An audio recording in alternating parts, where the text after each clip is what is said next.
दर्शकवृन्द नमस्कार। नेपाल टेलिभिजन कोलपुर प्रसारण केन्द्र र बढियाताल गाउँपालिका बीचको सहकार्यमा निर्मित यो कार्यक्रम हाम्रो बढियातालमा यहाँहरूलाई हार्दिक स्वागत छ। दर्शकवृन्द, बढियाताल गाउँपालिकाले बढियाताललाई समृद्ध बनाउनका निमित्त यहाँको विकास निर्माण, यहाँको शिक्षा र कृषिमा कस्ता कस्ता विकास निर्माणका योजनाहरूलाई अगाडि सारेको छ भन्ने विषयमा केन्द्रित आज हामी हाम्रो बढियातालमा यहाँहरूमा छलफल गर्दैछौँ। यिनै विषयमा हामीसँग कुरा गर्न यति बेला बढियाताल गाउँपालिकाका अध्यक्ष लालबहादुर श्रेष्ठ हुनुहुन्छ। अध्यक्षज्यू, यहाँलाई कार्यक्रममा हार्दिक स्वागत छ। धन्यवाद। स्थानीय जनताले बढियाताललाई समृद्ध भएको हेर्नलाई निकै आतुर छन्। सुरुमा स्थानीय स्तरका जनताले समृद्ध बढियाताललाई हेर्नका निमित्त यहाँको विकास निर्माण पहिलो खुड्किलो हुन्छ होला, हैन? स्थानीय स्तरको विकास निर्माणका लागि अझै त्योभित्र पनि भौतिक संरचनाको विकासका लागि यहाँले बढियाताल गाउँपालिकाभित्र कस्ता कस्ता किसिमका योजनाहरू अगाडि सार्नु भएको छ? हामी निर्वाचित भएर आइसकेपछि पहिलो वर्ष हामीले जनताका अत्यन्त साना योजनाहरू जो जनताको लागि अत्यन्त आवश्यक छ, यो सानो योजनाहरू हामीले दीर्घकालीन महत्त्वको योजनाहरूलाई सुरु गरेनौँ। पहिलो वर्ष झन्डै 600 वटा योजनाहरू हामीले कार्यान्वयन गऱ्यौँ, जहाँ सानो बाटो थियो, सानो ह्यान्डपाइप थियो, सानो कल्भर्ट थियो, सानो चिज हो, बिजुलीको पोल थियो, ट्रान्समिटर थियो, यस्ता साना जो अत्यन्त आवश्यक योजनाहरू चाहिँ पहिलो वर्ष हामीले सम्पन्न गऱ्यौँ। र जनताको त्यो आधारभूत आवश्यकता जो सानो थियो र त्यो अत्यन्त काम नभएको हुनाले त्यो क्षेत्र, त्यो टोल, त्यो गाउँको मान्छेलाई अत्यन्त गाह्रो थियो। दोस्रो आर्थिक वर्ष सुरु भइसकेपछि हामीले दीर्घकालीन महत्त्व राख्ने योजनाहरू सुरु गऱ्यौँ र साना योजनाहरूको चाहिँ हामीले त्यसको रकमलाई चाहिँ 50% कटौती गऱ्यौँ। पहिला हामी पुरै बजेटको चाहिँ सानो योजनामा लगायौँ पहिलो वर्ष भने, दोस्रो वर्ष हामीले 50% बजेट चाहिँ ठुला योजनाहरूमा विनियोजन गऱ्यौँ र 50% योजना बजेट चाहिँ साना योजनामा विनियोजन गऱ्यौँ दोस्रो वर्ष। अनि हामीले झन्डै दोस्रो वर्ष 300 योजनाहरूलाई अगाडि बढायौँ र ठुलो योजनाहरू हाम्रो पहिलो लक्ष्य के रह्यो भने हामीले हाम्रो पालिकाको मूल सेन्टर मैनापोखरबाट प्रत्येक वडासम्म 9वटा वडासम्म अत्यन्त स्तरयुक्त पिच बाटो जोड्नुपर्छ।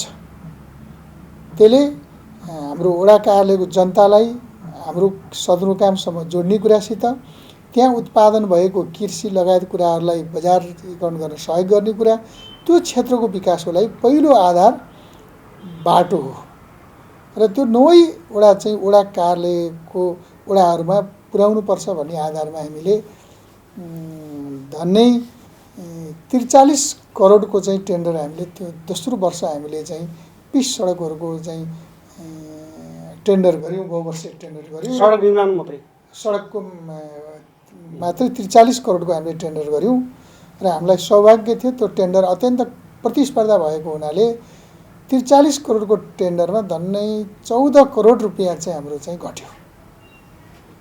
हामीलाई सुरुमा टेन्डर गरेको हुनाले कम्पिटिसन भएको र अरू पालिकाहरूले अस्पताल प्लान्ट टेन्डर नगरेको कारणले ठेकेदारहरू त्यो अभावमा थियो, कम्पिटिसनमा प्राप्त भयो र हामीलाई झन्डै ठुलो रकम, त्यो 14 करोड रकम चाहिँ हामीलाई अतिरिक्त बच्यो भनौँ, जसलाई हामीले पुरै 43 करोड लगाउनु पर्थ्यो, 14 करोड रकम हाम्रो चाहिँ कम लगानी गरे हुने भयो र ती योजनाहरू हामीले सुरु गऱ्यौँ। त्यो योजनाहरू थियो भोलागौडीबाट बढियातालसम्म जोड्ने 4 किलोमिटर पिच सडक, भोलागौडीबाट जमुनी साबीको जमुनी गाविस डाँफीसम्म जोड्ने 9 किलोमिटर 200 मिटरको पिच सडक, त्यसपछि सिमराबाट सोराको सिमराबाट साबिक जमुनीको शिवशक्तिपुरसँग जोड्ने बाटो जो 6 किलोमिटरको थियो र 6 किलोमिटरको लम्बाइको थियो।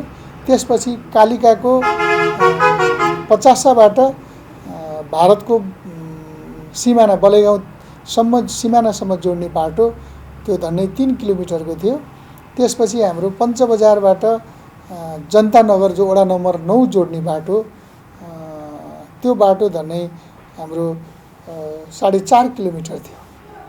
यी सबै बाटाहरू हामीले पहिलो चरणमा सुरु गऱ्यौँ र दोस्रो वर्ष हामीले फेरि बाँकी वडा कार्यालयहरूमा नपुगेको वडा नम्बर 4 जोड्नको लागि हामीले साबिक सोराको 1 र 2 वार्डबाट 4 नम्बरको खैरेनीसम्म जोड्ने 6 किलोमिटर बाटोको टेन्डर गऱ्यौँ।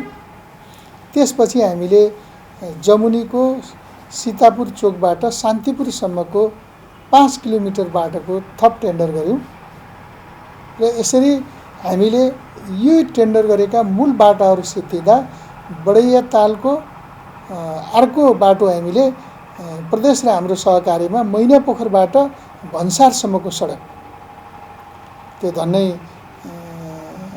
6 किलोमिटरको यो सडक, त्यो हामीले सुरु गऱ्यौँ।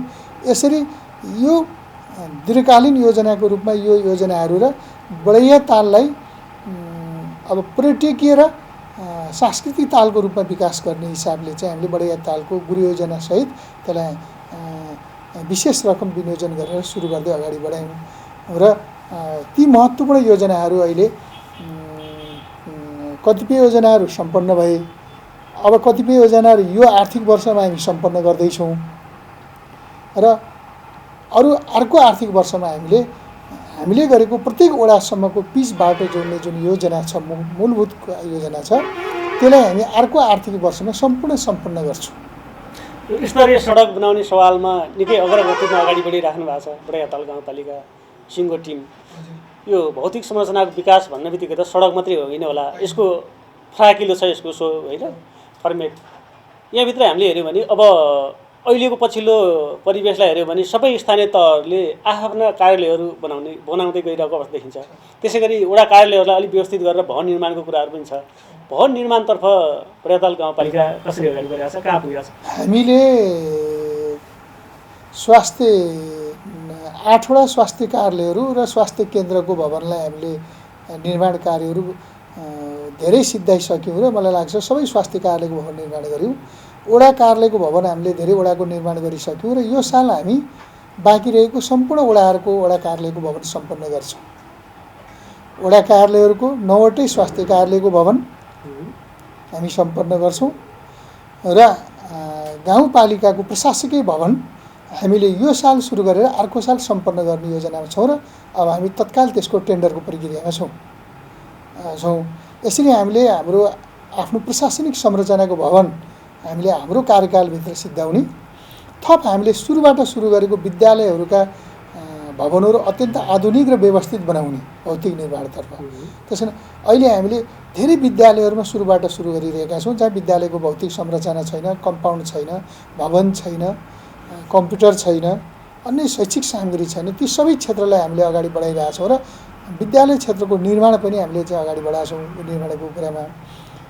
त्यो सँगसँगै हामीले अहिले कृषि र भेटनरी क्षेत्रलाई सम्बोधन गर्न झन्डै 1,30,00,000 जतिको टेन्डरको भवन हामीले गत साल सुरु गरेको र त्यो बनिरहेको छ र त्यो हामीले प्रदेशको एउटा संस्थासित सहकार्य गरेर समायोजन गरेर उसबाट रकम प्राप्त गरेर बनिरहेका छौँ र हामीले अब कृषिको भवन, हाम्रो जो उसको पालिकाको भवन, वडा कार्यालयको भवन हामी यो साल सिद्ध्याउँछौँ भने पालिकाको चाहिँ हाम्रो प्रशासकीय भवनलाई हामी अर्को साल सम्पन्न गर्ने हिसाबका सहित अगाडि बढिरहेका छौँ र त्यसरी महत्त्वपूर्ण हामीलाई चाहिने सभाहाल चाहिँ हामीले भवनमा कालिकामा निर्माण गरिरहेछौँ।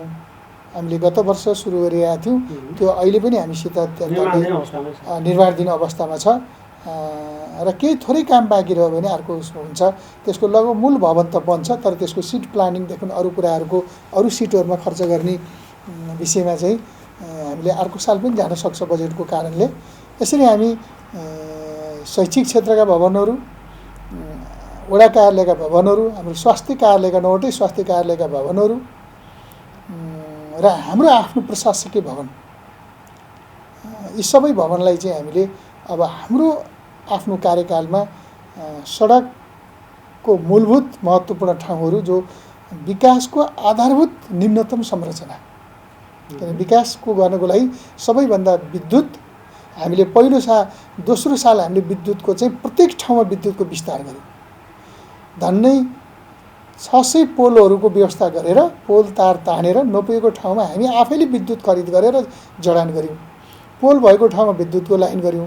ट्रान्सफर्मर नभएको ठाउँमा धन्नै हामीले 40वटा ट्रान्सफर्मर खरिद गरेर ट्रान्सफर्मर उपलब्ध गरायौँ। यद्यपि अझ केही ठाउँमा अलिअलि बाँकी छ, त्यो पनि 5-10% बाँकी छ, हामी त्यसलाई पुरा गर्दै लैजान्छौँ। यसरी हामीले विकासको आधार एउटा प्रत्येक टोलमा कृषिको लागि पनि हामीलाई विद्युत चाहियो, उद्योगको लागि पनि विद्युत चाहियो, सडक चाहियो, अनि हाम्रो प्रशासनिक कार्य गर्नको लागि चाहिँ प्रशासनिक भवन चाहियो, वडा कार्यालय चाहियो, स्वास्थ्य कार्यालय चाहियो, कृषिको भवन चाहियो र त्यसलाई कार्यान्वयन गर्ने जनशक्ति पनि चाहियो। हामीले स्वास्थ्यमा धन्नै समायोजनमा हामीले 44 जना स्वास्थ्यको कर्मचारी चाहिँ समायोजनमा हामीले प्राप्त गरेका छौँ। धेरै पालिकाहरूले कर्मचारीहरू धेरै पठायो भनेर लिएन, तर हामीले जति पठाएका थियौँ स्थायी कर्मचारी सबैलाई समायोजनमा लियौँ र त्यो बाहेक पनि अरू हामीले 36-37 जना कर्मचारीहरूको दरबन्दी स्वास्थ्यमा थप गरेर हाम्रो पालिका आधारभूत स्वास्थ्य सेवा उपलब्ध गराउने कुरामा प्रत्येक वडामा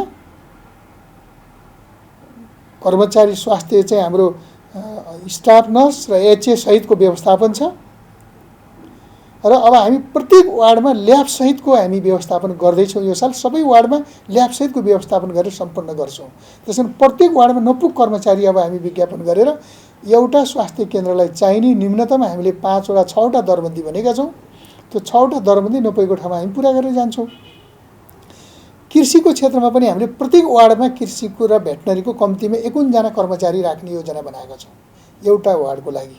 अब हामीले अहिले कतिपय चाहिँ 2टा वार्ड जोडेर त्यसको सेवा केन्द्र खोल्ने, कमसेकम 4वटा सेवा केन्द्र चाहिँ यो बढिया तालमा खोल्ने। साबिकको हिजोको गाविसको हिसाबले हिजोको जमुनी गाविस 1 र 2 मा एउटा, साबिकको सोरा गाविसमा एउटा, मैना पोखरमा एउटा र कालिकामा एउटा, 4वटा कृषि र भेटनरीको सेवा केन्द्र खोल्ने र अनि जनताको कृषि सम्बन्धी सबै सेवा सम्बन्धित ठाउँबाट दिने। कसैको गाईलाई इन्जेक्सन लगाउनु छ, जाँच्नु छ, सबै चिज गर्नु छ, यी सबै कुराहरूलाई गर्ने र यहाँको कृषि लगायत उत्पादनमा वृद्धि गर्नको लागि हामीले त्यो क्षेत्रमा सिँचाइको लागि हामीले बबई सिँचाइ योजनासित विस्तृत सहकार्य गरेर बबई सिँचाइको नहरको विस्तार गरिरहेका छौँ भने त्योबाट अहिले पनि पानीको व्यवस्थापन भइरहेको छ भने, अनि सानो सिँचाइको लागि हामीले प्रत्येक वर्ष झन्डै 100वटा 50वटा साना सिँचाइकै कृषकहरूलाई अगुवा कृषकहरूलाई त्यो वितरण गरेर उसको कृषिको उत्पादन वृद्धि गर्नलाई सिँचाइको थप व्यवस्थापन गरिरहेका छौँ। र अर्को दुध उत्पादनमा हामीले गाई भैँसी पालनको क्षेत्रलाई चाहिँ विशेष योगदान दिएर हाम्रोबाट धनी 10,000 लिटरदेखि 20,000 लिटर चाहिँ दुधहरू चाहिँ नेपालगञ्ज र पोखरासम्म चाहिँ हाम्रो निकासी हुन्छ।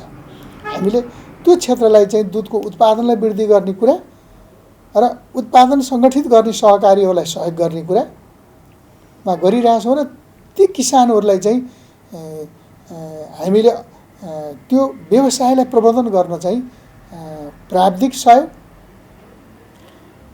अरू औषधिजन्य पदार्थको सहयोग र आर्थिक अनुदान हामीले प्रत्येक गाई भैँसी बाख्राको भ्याक्सिनहरू सम्बन्धित टोल र सम्बन्धित घरमा गएर लगाइदिने गर्छौँ। कुनै पनि मान्छे भैँसी बोकेर हाम्रो प्राविधिकको सेन्टर कार्यालय र वडा कार्यालय आउनु पर्दैन। सेवालाई घर-घरसम्म पुर्याउँछौँ। घर-घरसम्म छौँ हामीले कर्मचारीलाई दिएर अतिरिक्त सुविधा दिएर सबैको टोलमा बाख्रा धेरै हुने भएको हुनाले कहिलेकाहीँ टोलमा जम्मा गरेका छौँ। यो साल चाहिँ मैले टोलमा होइन, अब बाख्रा पनि प्रत्येक घरमा गएर उसको चाहिँ उपचार गरिदिने जो हामी भ्याक्सिनहरू दिन्छौँ, सबै चिज दिन्छौँ, त्यो गरेका छौँ। स्वास्थ्यमा हामीले प्रत्येक डेलिभरी बच्चा चाहिँ गर्भमा हुने भएपछि उसको निगरानीको लागि हाम्रो स्वास्थ्य स्वयंसेविकाहरू सहित प्रत्येकको निगरानी गर्नुहुन्छ, नियमित चेक जाँच गर्नुहुन्छ। प्रत्येक पटक चेक गर्न आएको बापत हामीले उहाँहरूलाई भाडा खर्च प्रोत्साहन खर्च भनेर 200 रुपियाँ दिन्छौँ, किन उहाँहरू हाम्रो स्वास्थ्य केन्द्रसम्म आउनुहोस् र उहाँको चेक जाँच होस्, प्रोत्साहन गरेको भोलिको बच्चा भोलिको मान्छे स्वास्थ्यको लागि योग्य होस् भनेर। हामीले हाम्रो क्षेत्रको यो 5 वर्षको अवधिमा कानुनहरू निर्माण गर्ने, नियम कार्यविधिहरू निर्माण गर्ने, संविधानअनुसार स्थानीय सरकारलाई सिस्टममा चलाउने र दीर्घकालीन लक्ष्य प्राप्तिको लागि विकास, सामाजिक विकास र भौतिक विकास र सबै क्षेत्रको विकासको समुचित विकासको आधार तयार गर्ने। यो 5 वर्ष भनेको अत्याधिक विकास गर्ने हुँदैन। यसको विकासका आधार तयार गर्ने र त्यो आधारबाट अनि विकासको तीव्र गति अगाडि बढ्छ। अथच यहाँले त स्वास्थ्यको कुरा केही गर्नुभयो र कृषिसँग जोडेर पनि केही कुरा गर्नुभयो। अर्को यिनै विषयमा फेरि पनि कुरा गरौँला। चालु आर्थिक वर्षको हामी पहिलो चौमासिकमा छ। पहिलो चौमासिकको पनि लगभग 3 महिना बितिसक्यो। अब 1 महिना बाँकी छ पहिलो चौमासिकको। दसैँ र तिहार छ, फेरि ठुला चाडपर्व छन्, त्यहाँ त्यति काम नहोला। हाम्रो चालु आर्थिक वर्षको बजेट कति हो? यो बजेट कार्यान्वयनको पहिलो चौमासिकको अवस्था चाहिँ कस्तो छ? पहिलो चौमासिक भनेको हाम्रो साधारण तर्फको खर्च अत्याधिक बेसी हुने र विकासतर्फको खर्च बढीमा 10% मात्रै हुन्छ। हिजो पनि त्यही हो, गत साल पनि त्यही भएको थियो, अहिले पनि त्यही हुन्छ। किन हुन्छ भने यसको कारण छ। कहिले मान्छेले भन्छ यो चौमासिकमा किन खर्च भएन? यो चौमासिकमा हामीले बजेटलाई सबै एलएम सिस्टममा पोस्टिङ गर्नेदेखि टेन्डरका प्रक्रियाहरू गर्नेदेखि सबै कामको सुरुवात गर्छौँ। प्रशासनिक काम गर्छौँ, सुरु गर्छौँ। अनि हामी उपभोक्ता समितिहरू बनाउन सुरु गर्छौँ र तिनलाई ट्रेनिङ सबै चिज गर्छौँ र अनि सुरु गर्छौँ। हाम्रो मूल विकासको काम सुरु भनेको दसैँ पछाडिबाटै हुन्छ। के कारणले दसैँ पछाडिबाट हुन्छ भने पहिलो त के हो भने ग्रामीण क्षेत्रमा कृषि छ, हामीले विकास गर्ने ठाउँमा त्यहाँ धान खेत छ, धानको खेतीको हुन्छ। अनि वर्षाको कारणले हामीले विकास गर्ने कुराहरू अगाडि बढिरहेको हुन्न, पानी हुन्छ, सबै हुन्छ। त्यसैले हाम्रो यो चौमासिकमा प्रशासनिक खर्चहरू जो तलब, अन्य विविध खर्चहरू, खरिदका विभिन्न खर्चहरू बेसी जाने, विकास निर्माणको खर्च चाहिँ कम जाने गर्छ। त्यो अत्यन्त बढी गयो भने 10% खर्चहरू जान्छ। त्यसैले हाम्रो द्रुत गतिमा हाम्रो विकासको बजेट खर्च हुने भनेको दोस्रो र तेस्रो चौमासिक। अहिले हामी के गर्छौँ? विकासको खर्चको आधार तयार गर्छौँ। आधार भनेको हामी टेन्डरको प्रक्रियामा जान्छौँ। एउटा टेन्डरलाई सुरु गरेर जाँदा पनि 2 महिना लाग्छ त्यसको कम्तीमा। अनि उपभोक्ताहरू समितिको निर्माणमा जान्छौँ, बजेटलाई व्यवस्थितमा जान्छौँ। त्यसैले यो अवधिमा हामीले चाहिँ विकास बजेटको थोरै पैसा मात्रै हामीले खर्च गर्छौँ। यसमा प्रशासनिक खर्च त मूल रकममा त गएको देखिन्छ। त्यो चाहिँ भोलम प्रशासनिक खर्चको चाहिँ बेसी हुन्छ र विकास खर्चको बेसी हुन्छ। सबैभन्दा अब विकास खर्चको भोल्युम बढ्ने भनेको दोस्रो चौमासिक। अथच यहाँले कृषिको कुरा गरिरहँदा हामीले प्रदान गर्ने सेवा चाहिँ जनताको, कृषकको घर घरसम्म पुर्याएको छ भन्ने कुरा जोड्नुभयो। हामीले अहिले हेऱ्यौँ भने बढियाताल गाउँपालिकाभित्रै पनि कृषिलाई हेऱ्यौँ भने चाहे उत्पादन गर्ने कुराहरू होस्, चाहे पशुपालन गर्ने कुरा होस्, होइन, यो परम्परागत देखिन्छ। यसलाई अलिक व्यावसायिक गर्न सकिँदैन? होइन, मैले देशको धेरै पालिकाहरू, धेरै ठाउँ हेर्दा यद्यपि त्यो परम्परागतको पालनलाई हामीले अलिक ठुलो सङ्ख्यामा, धेरै सङ्ख्यामा हामीले विकास गर्न त सकेका छैनौँ। तर व्यवसायीकरणमा हामीले चाहिँ ठुलो फड्को मारेका छौँ यो 3 वर्षमा। तपाईँलाई म अहिले भन्छु, हामीसित 400वटा जति बाख्राका फर्महरू छन्। 400वटा। 300वटा जति गाई भैँसीका फर्महरू छन् व्यवस्थित हामीले यो अवधिमा। तर साना किसानहरूले 1-2 भैँसी पाल्नेले हिजो परम्पराको हिसाबले मात्रै पालिरहेको छ। 4-5वटा बाख्रा पाल्नेले हिजो जसरी पाल्थ्यो त्यसरी पालिरहेको छ। एउटा गाई पालेको छ, कसैले एउटा भैँसी पालेको छ, अथवा 2 गाई पालेको छ। हाम्रो चलन छ नि, प्रत्येकले एउटा भैँसी दुध खानको लागि पाल्ने अथवा एउटा गाई पाल्ने चलन। एउटा परम्परागत चाहिँ आफ्नो प्रयोजनको लागि पालिएको छ, त्यो परम्परागत छ। अर्को हामीले यो बिचमा व्यवसायीकरण गरेपछि त्यो व्यावसायिक रूपले पालेको छ र उनीहरूले फर्मलाई गरेका छन्, व्यवस्थित गरेका छन्, ठुलो सङ्ख्या पालेका छन्, सारा गरेका छन्। म यही रोक्न चाहन्छु हजुरलाई, यो फर्मको सङ्ख्या निकै बढेको छ भन्नुभयो। यो सबै पालिकामा हामीले हेऱ्यौँ भने फर्म दर्ता गर्नेको सङ्ख्या बढेको छ। होइन, फर्म सङ्ख्या होइन, हाम्रो पालन गरेको सङ्ख्या भने दर्ताको सङ्ख्या त धेरै होला, 1000 होला। मैले फर्म अहिले कुनै फर्ममा बाख्रा कम्तीमा 30वटा 40वटा छ, कुनै फर्ममा तपाईँ गाई भैँसी चाहिँ 5 वटा 7 वटा 10 वटा छ र त्यो चलिरहेको क्रियाशील रहेको फर्मको कुरा गरेको, दर्ता गरेको सङ्ख्या त धेरै होला। यही कुरा जोडिरहँदा यो अनुदानका लागि मात्रै फर्म दर्ता गर्ने चलन छ भन्ने कुरा आइरहेको छ नि भाइ। हामी त कसैलाई जसको पहिला उसको लगानी हुन्छ, हामीले पहिला लगानी हुन्छ, उसले सबै चिज निर्माण गर्छ, गरिसकेपछि बल्ल हामी उसलाई अनुदान दिन्छौँ। किन भन्दा हामीले पहिला अनुदान दिँदा कामै नगर्ने मान्छेले हाम्रो पैसा लगाएर मिसयुज हुनसक्छ। त्यसैले हामीले अनुदान दिने भनेको उसले व्यवसाय सुरु गरेपछि हो। अब कसैले पनि हाम्रो अनुदान भनेको उसको व्यवसायको प्रतिशतमा 10% हुन्छ। उसले 90% पैसा चाहिँ आफ्नो डुबाउन चाहन्न। हो, हामीले चाहिँ व्यक्तिगत साना किसानको चाहिँ के हुन्छ भने जुन अनुदान दिन्छौँ त्यो चाहिँ त्यो किसानले भैँसी एउटा पाल्या हुन्छ, 5 वटा बाख्रा पाल्या हुन्छ, अर्को साल मन परेन भने हाम्रो अनुदान लगायो भने सबै उसले बेच्छ।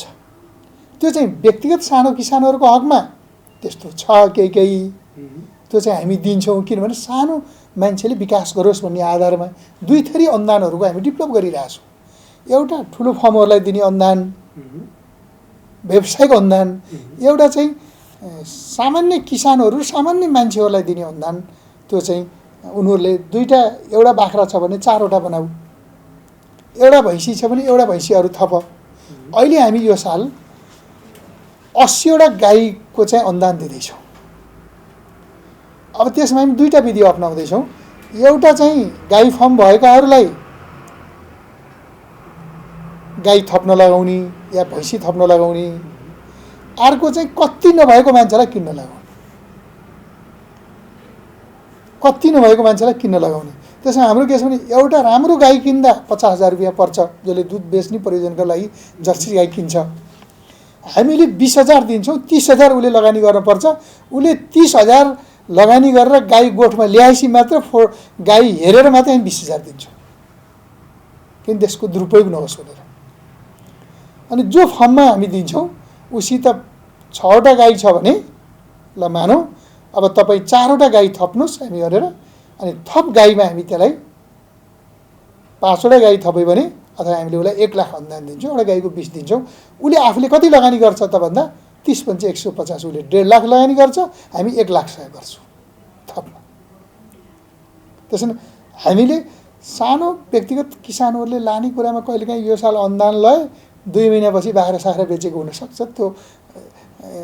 त्यो चाहिँ 2-3% देखिया छ। यही अनुदानको कुरा गरिरहँदा हामी कृषकहरू माझ गयौँ भने जसले व्यवसाय गरिरहेछ ती कृषकहरूको एउटै भनाइ छ, उत्पादनको आधारमा अनुदान कार्यक्रम सृजना गर्नुपर्छ अब भन्ने कुराहरू आइरहेछ नि। त्यसो गर्न सकिँदैन? यो गर्न सकिन्छ, तर अत्यन्त त्यो रिक्सेबल छ। किन त्यो जोखिमपूर्ण छ भने उत्पादनको मापन कसले गर्ने भन्ने कुरा हो। उत्पादनको मापन गर्दाखेरि ल उदाहरणको लागि भनौँ, हामीले बाख्रा उत्पादनमा हामीले अनुदान दिने भन्यो भने बाख्रा फर्म खोल्छ, किनेर ल्याउँछ निश्चित समय, अनि उसले आफ्नो उत्पादन देखाउँछ। हामीसित त्यस्तो विदेशको जस्तो मेकानिजम त सबै सिस्टमको त छैन हाम्रो मान्छेले। त उत्पादनमा आधारित अनुदान कहिलेकाहीँ के हो भने अत्यन्त ठुलो धेरै गर्ने मान्छेहरूले धेरै पुँजी प्राप्त गर्ने एउटा अनुदान, धेरै हुने खानेलाई धेरै जाने। यो अनुदान भनेको हामीले के छ भने कमजोरलाई अलि त हुने खाने बनाउने, ठुलो व्यवसायलाई उसले अलि राम्रो गरोस् भनेर थोरै प्रोत्साहन गर्ने, व्यवसायलाई व्यवस्थित गर्ने, स्थानीय कमजोरलाई चाहिँ माथि उठाउने। म जस्तै एउटा उदाहरण दिन्छु तपाईँलाई। हामीले माछामा चाहिँ अनुदान गरेका थियौँ। अनुदानको हाम्रो मापदण्ड के थियो भन्दा भने प्रति कट्ठा पोखरीलाई मर्मत बापत या भुरा ल्याउने भनेर उहाँहरूलाई अनुदान चाहिँ 1,000 रुपियाँ थियो। हामीले 1 बिघासम्म हुनेलाई प्रति कट्ठाको 20,000 दियौँ, 2 बिघा हुनेलाई पनि 20,000 दियौँ, 3 बिघा हुनेलाई 20,000। हाम्रो उद्देश्य के थियो भने सानो किसानहरूको विकास बेसी होस्, किन ऊ गरिब छ, कमजोर छ। हामीले 5 बिघा पोखरी हुनेलाई पनि 20,000 अनुदान दियौँ पहिलो लटमा, 1 बिघा हुनेलाई नि दियौँ र 10 कट्ठा हुनेलाई 10,000 दियौँ। अझै अब हामी यो कार्यक्रमको अन्तिम समयमा छौँ। अन्तिममा यो चाडपर्वको अवसरमा हुने जोखिम न्यूनीकरण गर्नका निमित्त आम बढैयातालवासी, आम नागरिकलाई यहाँको केही भनाइ छ? चाड नेपालीहरू सांस्कृतिक रूपले आफ्नो चाडपर्व मनाउनेमा अत्यन्त विश्वको प्रख्यात रूपमा मानिन्छ। हामी के चाहन्छौँ भने चाडपर्वहरू मनाउने, त्यसलाई अत्यन्त कम मान्छेहरू जम्मा हुने हिसाबले, एउटाले अर्कोलाई असर नपर्ने हिसाबले अत्यन्त त्यसलाई कसरी घटाउन सकिन्छ। चाडपर्व पनि धेरै मान्छे नातागोता बोलाएर घरमा चाडपर्व मनाउनुभन्दा सामान्य घरमा भएका मान्छेहरू हामी चाहन्छौँ यो चाडपर्वमा कहीँ कतै मान्छे टिका लाउनुको लागि लामो दूरीको जान आवश्यक छैन।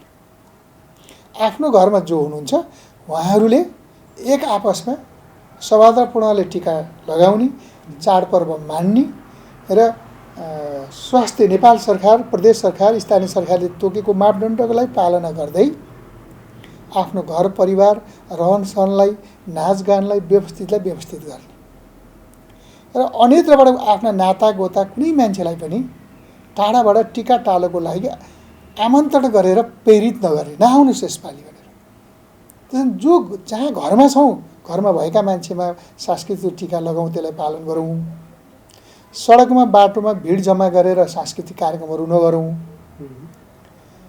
र त्यसलाई कोभिडलाई नियन्त्रण गर्ने मापदण्डको आधारमा हाम्रो चाडपर्वहरूलाई मनाउँ। त्यो भयो भने चाडपर्वहरू पनि मानिने हुन्छ र चाडपर्वको कारणबाट हाम्रो देश जो अहिले कोभिडमा अत्याधिक वृद्धि भइरहेछ त्यसको पनि हामीले नियन्त्रणमा लिन सक्छौँ। दर्शकवृन्द, हाम्रो बडियातालमा आज हामीले बडियाताललाई समृद्ध बनाउनका निमित्त बडियाताल गाउँपालिकाले कस्ता कस्ता किसिमका कार्यक्रम अगाडि बढाएको छ भन्ने विषयमा केन्द्रित रहेर यहाँहरूमाझ उपस्थित भयौँ। पुनः अर्को साता अर्को अङ्कमा फरक विषयवस्तुका साथ यहाँहरूमाझ उपस्थित हुने नै छौँ। आजको यो अङ्कबाट बिदा लिन चाहन्छौँ। तपाईँ नेपाल टेलिभिजन कोलपुर हेर्दै गर्नुहोला। नमस्कार।